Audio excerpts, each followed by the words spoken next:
இயேசு கிறிஸ்துவின் இனிய நாமத்தினாலே உங்கள் அனைவரையும் வாழ்த்துகிறேன்.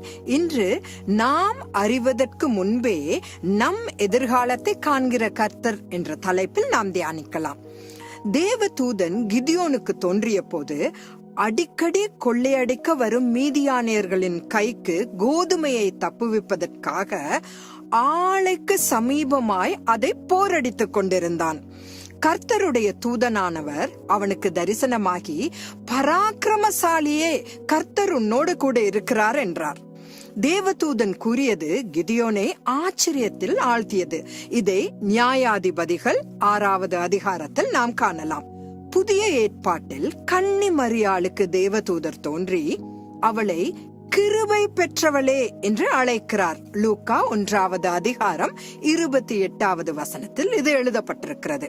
கர்த்தர் இந்த 2 பேரையும் இப்படி அழைத்தது தற்செயலாக நடந்த நிகழ்வு அல்ல.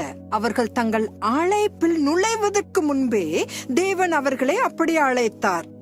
இவ்வண்ணமாகத்தான் கர்த்தர் நம்மை பார்க்கிறார். நமக்கு நிர்ணயிக்கப்பட்ட வேளைக்குள் நாம் செல்வதற்கு முன்பே அவர் நம்மை உற்சாகப்படுத்தும் விதமான பெயர்களில் அழைக்கிறார்.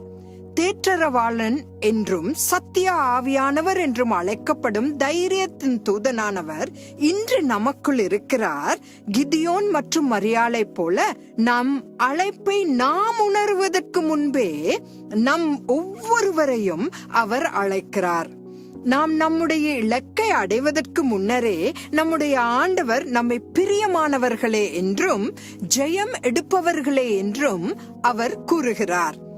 அவர் கிதியோனுக்கு செய்தது போலவும் மரியாளிடம் பேசிய விதத்தை போலவும் அவர் நம்மை சந்திக்கவும், நமக்கு தெரியாமலேயே ஏற்கனவே நமக்குள் இருக்கும் தைரியத்தை அவர் கண்டு நம்மை அழைக்கவும் ஆர்வமாக இருக்கிறார்.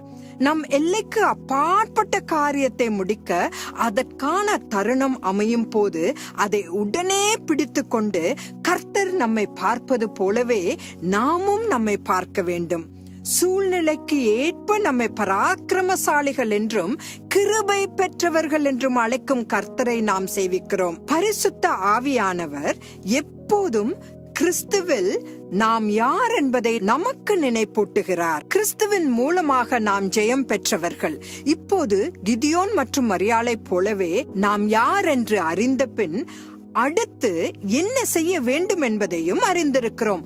ஆகவேதான் 1 யோவான் 2வது அதிகாரம் 20வது வசனத்தில் நீங்கள் பரிசுத்தராலே அபிஷேகம் பெற்று சகலத்தையும் அறிந்திருக்கிறீர்கள் என்று எழுதப்பட்டிருக்கிறது.